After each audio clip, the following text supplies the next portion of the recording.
Hey, it's Greg here with MaritimeGardening.com, and I thought it was high time for another one of those garden tours brought to you by my sponsor, Vessi Seeds. All the seeds in my garden were provided by Vessi Seeds. Check out the description box for a coupon code. If there's something they sell that you need, buy it from them. That helps support the show and the podcast. So it's, I think, August 9th or August 10th as I record this right now. It's been a very hot summer, a very dry summer. That said, I have not used the watering hose to water my garden for the entire month of July. I've been thinking about the last couple of mornings I've thought about going out and using the hose. I mean, everything's still looking good, everything's still growing, but I have found when I'm digging out potatoes and stuff like that, soil's getting a little bit dry. The plants still seem to be getting the moisture they need. I mean, everything's still green, nothing's really dying. So, you know, I'm inclined just to do nothing and let it go. But anyway, I thought I'd take you around and show you how everything is. There's no point in me sitting here talking about it. How about I take you around and show you everything? Let's go have a look. All right, here we are at the entrance, and it's a very misty morning. You can probably see that mist in the air, and I hope it doesn't mess up the film quality. This is my horticulture beds. These potatoes are just about done, and I've been harvesting them. They're red Norlands. I had some last night with my supper. This garden, even though it looks like a squash garden, is a potato garden. Just the squash have moved in. So I'll probably leave the potatoes there alone. Very difficult to harvest when they get squash vines out through them. These squash have really taken over the hillside right there. It started down here, but they've climbed up into it all. And I don't know, I expect a decent yield from them. If you want to know what they look like. I mean, they're starting to form fruits, right? I don't know where they all are, but there's one starting right now. That one's maybe 10 inches long by about 6 inches in diameter. It's only August, so I mean, a lot of growing yet to do. In the garden here, we've got the kale, winter boar kale, growing well. I got some beans.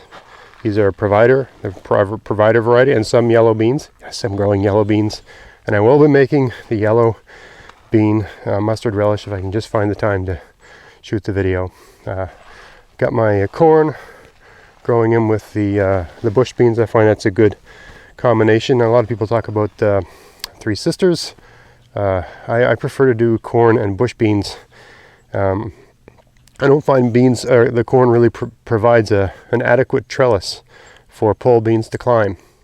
Maybe in places where things grow really fast and you get a lot more heat perhaps, but here I just don't find the combination works that well. It's not that it can't work, I just don't find it works that well. And certainly if I was going, you saw the squash back in the earlier garden. If I was growing squash in with these bush beans, it wouldn't do very well. Yes, you're supposed to grow squash in with pole beans, and the beans climb the corn and so on and so forth. But again, I have found that's a great thing to read, and I'm sure it might work somewhere, but in practicality, it does not work here. This corn's only 2 feet high, and that's par for the course for where I am. Yeah, the squash doesn't provide an adequate trellis for the beans, so it just doesn't work. So I find growing corn with bush beans works great. So that's what I got here, corn and bush beans with some kale in the front for easy access. And I had lettuce in between these kale plants. The lettuce is all bolted and done. And that lettuce lasted till, I don't know, like the end of July. It was pretty much done. Over here I've got carrots coming in pretty good. And these garlic look like they're ready to be harvested. I'll just continue down this side of the garden for ease of filming. My blueberries, just starting to get a little bit of color in the blueberries, but they're not ready yet. For those that are curious, looks like I'm going to have a good crop of blueberries. That tree I was thinking of pulling out and killing.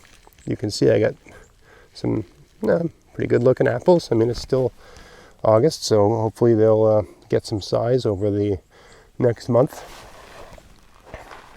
My direct seeded tomatoes are doing good. They look like tomatoes, nice and big. Remember, these were direct seeded around the middle or end of May in a cold frame, right? I've taken the lid off this cold frame now, and I pulled a lot of the tomatoes out of there, and they're probably still, a bit too thick in there in terms of the number of plants. But on the heck with it. It is what it is. It's August. You just got to go with what you got. Over here I got direct seeded peppers that are doing, let me rephrase that. Direct seeded basil, that's that in this part here. And the peppers behind were transplants that I just bought at a garden center. They're doing okay, but nothing to write home about. Maybe 2 feet high, the peppers. This bed here I'm quite interested in. These are peppers. Most of them are transplants that I bought at a garden center, but a couple of them are direct seeded. This one for sure. See, I got the little ribbon around it. Got all these vines in the way. This one, and possibly this one. It just looks so different than the others. The rest are transplants, and you'll notice that they're actually a good height, good size.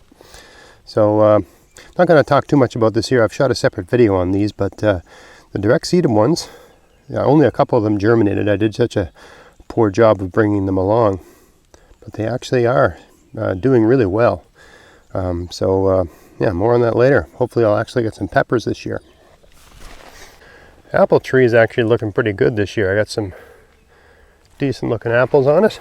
We'll see how that goes. Asparagus is, this is only a year or two for the asparagus, so you just leave it alone. Strawberries are growing. The potatoes are, these ones are, you see, we had a really, really heavy rain about a week ago, like a thunder shower, and all the potatoes fell down. And that's partly because they're ready. Let's see if I can pull one on the ground here. Yes, these are like a russet Burbank, right? Not a huge one there, but I mean, anyway, when you're growing peppers or potatoes, or what do I keep saying peppers? When you're growing potatoes in with beans, like I've got here, right? I've got beans, I got the potatoes. You can't go and rip the potatoes out when you harvest them. You got to wait till the beans are done before you do that, because when you rip these out, you never know when you're going to rip out the bean roots with them, because they're all sort of in there together. You learn that the hard way, right? So over here I actually did rip one out, and you can see that I killed a bean plant. One of these beans is alive, but this bean plant clearly died. So if I want potatoes from this bed, I just reach my hands in and feel around and grab the odd one, right? And I'll actually pull the whole plant out later on. But these pole beans are actually producing. I just harvested a whole bunch last night. These are the rattlesnake pole beans. All right, so they're doing pretty good. And this is a bit early, for me anyway, for pole beans. Over here, the garlic in this bed is ready to be harvested. I got to pull this out probably this weekend and get after that. It's definitely, when the tips of the garlic look like that, and they say if you've got 4 tips, I've certainly got 4 tips per garlic that are sort of died back like that. These are definitely ready to come out of the ground. And the kale that I planted in with these garlic is huge. The tree collards are nice and big, and the kohlrabi, I had a mess of kohlrabi greens the other night. I love kohlrabi greens. I like them more than the kohlrabi, to tell you the truth. And, yeah, really good crop of those this year. This kale bed looking really good. Big kale. I got to harvest a bunch of this today and put it down. This time of year, I basically I eat kale maybe 3 times a week, maybe 2 times a week, 3 times a week. And whenever I harvest the kale, I harvest twice as much as I need and blanch and freeze the rest. Onions in here are good size. I'd say on average they're maybe 2.5 inches. Not bad. These were onion sets, not onion seeds. I did one garden with onion seeds, but it didn't have very good sun. So the sets are doing much better, at least in part because they've got the better real estate. The strawberries are coming. These are the strawberries I moved last November. They're coming in pretty good. I think this is a variety that gives you a harvest in October. You can see the flowers on them. So I'm expecting good things in the fall from these strawberries. These tomatoes that I moved, holy smokes, I mean, look at them. They've taken over the bed, right? And they looked almost dead the day after I moved them. But they've really come back strong. And they're putting out flowers, and some of them even have some tomatoes forming. These are the beefsteak variety. I think it's a beefsteak, some hybrid of a beefsteak. And all my tomatoes this year, for those that are asking, are determinants, not indeterminates. That is to say, they grow to a certain height and then stop growing and just put out fruit. Determinants are better if you're challenged with a short growing season, especially if you're direct seeding like I do, right? You want the fastest growing tomato you can get. Fastest growing and fastest to maturity. All right, over here. These parsnips are doing good, maybe 2 feet high. This bed is of kale that was sown these were both sown last fall, and they're coming in fine. This needs to be harvested and thinned a little bit more. This kale, red Russian kale. Here's a little experiment I did this year. This bed's really kind of shaded in, but this is a variety of plant called New Zealand spinach. And it's a perennial, although it's really not a perennial for my zone. Anyway, I didn't get really good germination, but I did get a few come in. Here's one here, and here's one over here. And this is the one that germinated first. Anyway, these get quite big, so maybe in early September, I'm going to move this, when we get a bit more rain, I'm going to take this plant and move it to the center of this bed and let this bed be its home. And I'm going to take some of these smaller ones, hoping they're a lot bigger by then, and move them elsewhere in the garden. And then I'm going to erect some sort of cold frame type of thing over this. I think they're a zone 8 perennial, and I'm in zone 6. So I'm going to put some sort of shelter over this for the winter, and hopefully I can get that plant to survive and then come back the next year and have that perpetual, I mean, it's not spinach, but it tastes like spinach apparently. It's not big enough to harvest this year. I'm gonna wait till next year, assuming it makes it. My giant forward hook Swiss chard is looking giant. These are like 2 feet high, some of them. This one here is easily 2 feet high. I love Swiss chard. I think I also have, I think some of these are lucillus. This one here, I can just tell by the pattern of it, is lucillus. It's an heirloom variety of Swiss chard. I don't know which one's the better tasting. I haven't done a proper experiment, but most of these I think are the giant forward hook just by the look of them. The lucillus tends to lay down a bit more, this lucillus, and the giant forward hook tends to reach for the sky. Anyway, it's a great plant to have if you like them, because they're a bit slow to grow, but around this time of year, August, they just grow and grow and grow well into the fall, right? They just keep going. So a fall crop in a sense, but not that you plant it in the fall. They just, they're most productive in the fall. They love that cool, wet weather. These will grow like crazy in September. Over here I had some bolted lettuce and stuff like that, so I pulled it all and planted new lettuce to hopefully get a fall crop. For me, around middle of August is the right time to plant lettuce and spinach and fast-growing things like that if you want to get a fall crop. I haven't really got the right setup this year, but in previous years I would have a garden inside my enclosure where I planted potatoes, and as you pull the potatoes out, in August, you come behind with lettuce seeds, spinach seeds, things like that, and you can get a second crop out of that garden planting those.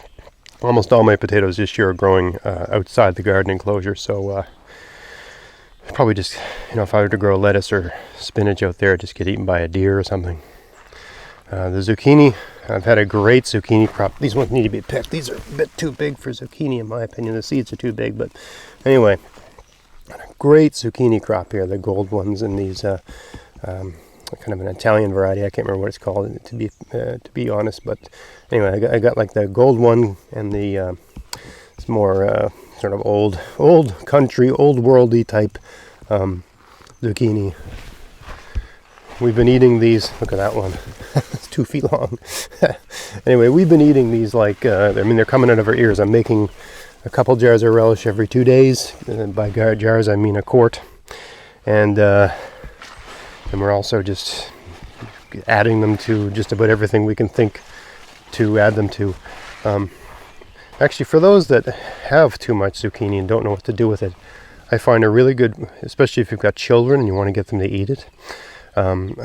What I've found they like as a side dish with a meal is if I take, I make some pasta and I put some pesto in with the pasta, and you take, but before you, or let me put it another way, you take some pasta, set that aside, and in a pan you put some pesto, and you put zucchini that you've sort of, almost like you take a potato peeler and cut it into thin strips, almost like noodles, right?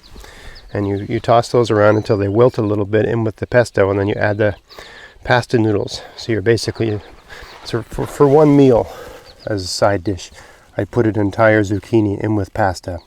And so that would be our starch with the meal. And it would just have this zucchini added to it. And it's just a way to use it. Basically, if you mix in with pasta, you can get the kids to eat it. It's a way to use up your zucchini and get your kids comfortable with the idea of eating zucchini. And my kids, who are a little bit fussy, like it. So I guess they're not that fussy after all. Just did a cucumber video the other day. Cucumbers are spitting out a couple of batches of cucumbers every other day. Every 2 days I have to make pickles. Come out and pick a big bowl and make a batch of pickles. Got the broccolini still pumping out the florets. Actually, these might need to be harvested today. Really happy with these plants. I just wish I'd planted more. Maybe, half a bed of these would be a good, good, you might even call them perpetual broccoli. I mean, I planted these April 1st, or give or take, right? And at some point in May, they started giving me broccoli like this, late May, and they've just continued to give.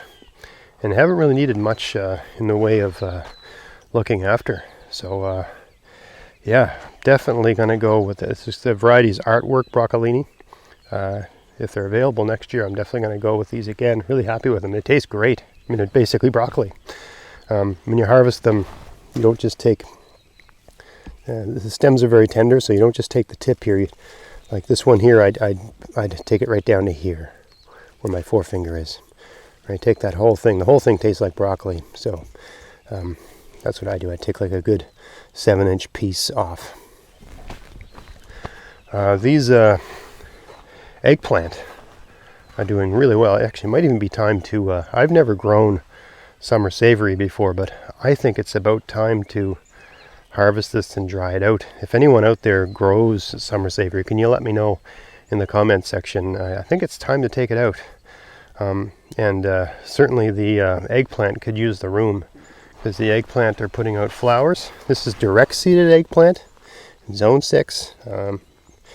Started under plastic in May, and they're basically the biggest, best zucchini I've ever had. I've only ever tried them as transplants. This one here in particular.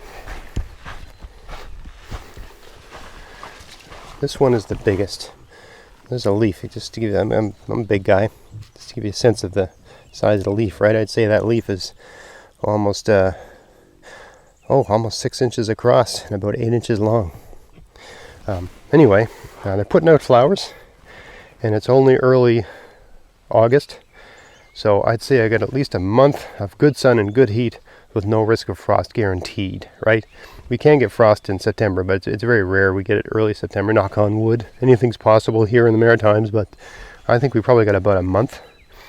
So if we get some good sun and some good heat, I think I'm going to get some eggplant. We just love eggplant in my family. We can't get enough of it, so really happy. And I'm happy that I got eggplant to grow using the direct seeding approach. Really happy with that. Next to the eggplant, we got these giant parsnips, 3 feet high, some of them. I can't wait to pull these out of the ground and see what we're dealing with. But it's only August, right? These are going to keep growing until like November. So just imagine how much energy is being stored in that root. These, again, people ask me why I plant cold tolerant things under domes to get them started earlier. I mean, look at the carrots over here, same sort of thing. They're doing really well, and these were started early. Over here I've got beets and salsify, and they're coming along good. The beets look a little bit sad, but I think they just need a little bit of thinning, and I think they'll come along fine. Beets are a weird one, you know. I've noticed this over the years, and people always ask me this. There's points in the growing season where your beets, especially when they're smaller, look kind of sad and pathetic, and I have found just thinning and mulching seems to solve that. You know, I've got another couple good months of growing. You know, the beets can handle a little bit of frost, so I'm expecting these to turn out okay. I mean, I got another place I'll show you in a second where I got beets growing, and they're basically ready to be harvested, and I've already made some pickles out of them. I'll show you those in a minute. Here's my people ask me about my peas. My peas they're still spitting out peas, right? But this is that stage of the season where the peas aren't as big, and they got funny shapes, and you know, the leaves are starting to look like this, and you know, the peas are kind of done. But the beans are going strong down here. The bush beans, got a number of different varieties, mostly Romanos, and I planted some pole beans down at the base of these. There's one plant there. So we'll see what happens. I mean, it was kind of lackadaisical. I just came out here one day, and just there's another bean growing there. I don't know if there's enough time for these to become anything, but I came out just one day and just jammed some rattlesnake pole beans, I believe. Just jammed them in the soil and decided to, you know, see what happens. There's a couple more growing here, right? That would have been, I don't know, middle of July. Pretty late for planting beans, but you know, nothing ventured, nothing gained. Doesn't really matter, right, if it doesn't amount to anything. If it does, I get more beans, and if it doesn't, I still get enough beans. There's the other side. Lots of beans, plenty of beans. Back here, I got the carrots. We're starting to harvest these now just to thin them, and I'm happy with these ones. Turning out good. They're kind of like an imperator type variety of carrot. These are salad cucumbers. Oh, these are good. A funny shape, but they taste really good. All right, I'm really happy with them. I can't wait to get some tomatoes. I love having like tomato and cucumber salad sort of thing. I've erected this sort of quickie trellis to sort of get the vines up and just, you know, give them a bit more sun and real estate.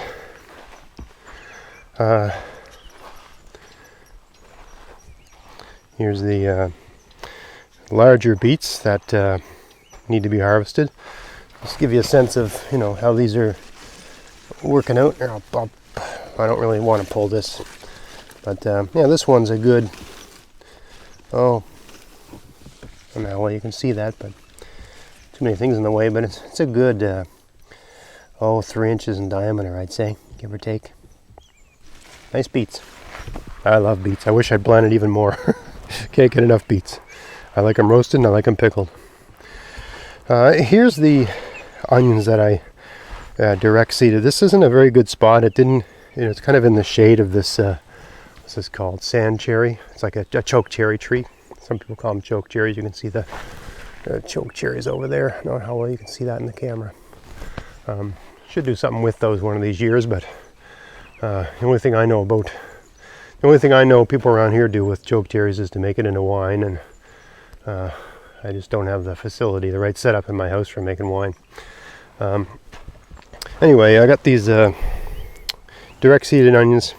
They're not looking too good. I mean, they're definitely becoming onions, and they're starting to set their bulbs a little bit, but they're certainly not doing as well as the onion sets. But I've had years where this approach has worked better. I think I didn't get the best real estate here because it's kind of a shady spot. These are a late planting of beans, maybe I don't know, sometime in July planted these. So we'll see how they do. I got a couple onions in with them as well, but it's mainly because I planted 2 varieties of onions in this bed, and one of them really didn't germinate. So at some point in July, I think, maybe early July, I gave up on this side. There's a couple of them. I mean, this one came in fine, right? But I just gave up and planted some beans, because you can never have enough beans. You can freeze them and keep them for later. All right, so that's I think I've hit about just about everything in here, the gardening enclosure. Now let's go out to the part of the garden that's outside the garden enclosure.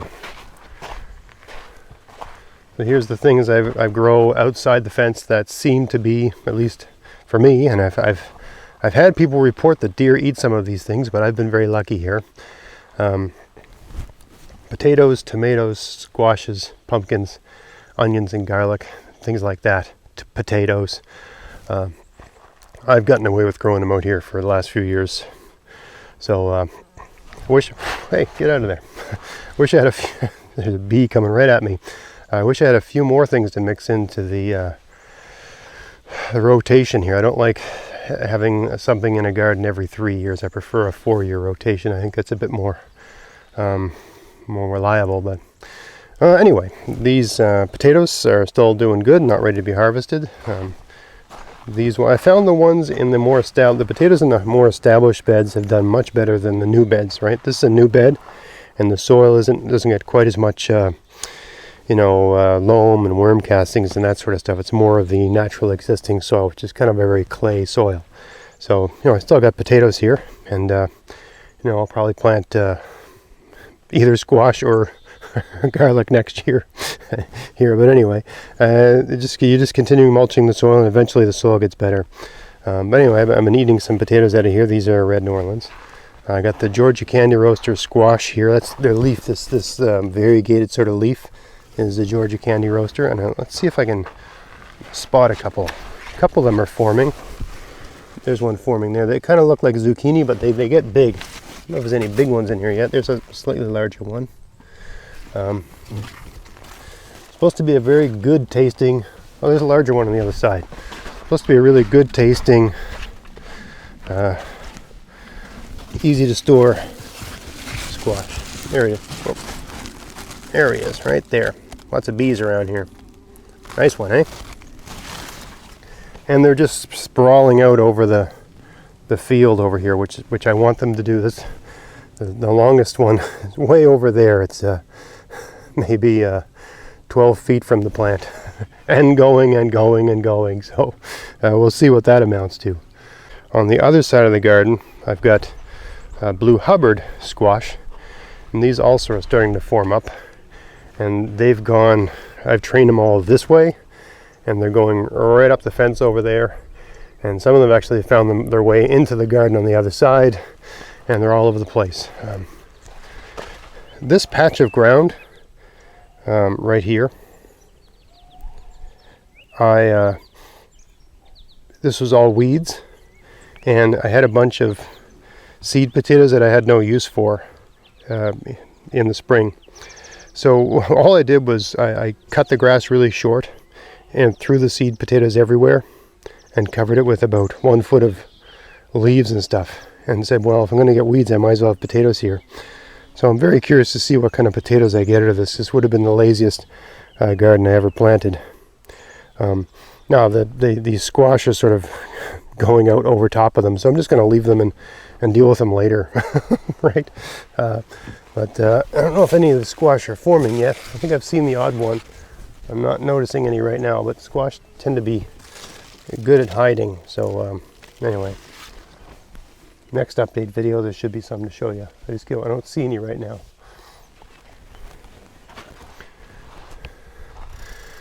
These onions that I grew out here, doing great. At the very end of this onion bed, I planted some more of those Georgia Candy Roaster squash, and they're sprawling out into the field there. And that was the idea. I planted them at the end of the bed, and they could just aim them that way, sort of thing. But anyway, the onions are doing really well. These garlic are totally ready to be harvested. This tomato I moved from the dome the garden where I started the tomatoes. I direct seeded them under a dome, already putting out some fruit. I Oh, a beefsteak type tomato. This is a garlic bed that has obviously a ridiculous amount of dill growing in it. The garlic is just about ready to be harvested. Not as far along as some of my other garlic. That's fine. And I don't understand those things, but like this bed has garlic and this bed has garlic. I think they're the same kind. They're both music garlic, but these garlic are further along. They're maybe like 2 weeks ahead. This one must have taken longer to thaw out in the spring. I didn't plant any of the dill in this garden. It just came up. And I think I must have jammed a couple squash, I don't know what variety, in the end of the garden and aimed it off this way into this weedy patch here. So now we'll see what that becomes. You really can't have enough squash. This stores really easily and tastes great. And here's my tomato garden outside the enclosure. These are all direct seeded under a dome. And the largest of them are almost 4 feet high. Direct seeded in middle to late May. Someone asked me recently how I go about trellising these. I have a very simple approach. I'm not going to talk about it here. I mean, you can sort of see what I'm doing. I make a sort of stiff frame and then I weave jute twine through it. But I think I'll do another dedicated video very soon about how I go about doing a really simple way of trellising. It's like a Florida trellis for those that have heard of that technique. Very similar approach to the Florida trellis. Anyway, these are doing really good. This side is the beefsteaks, and this side is the Romas.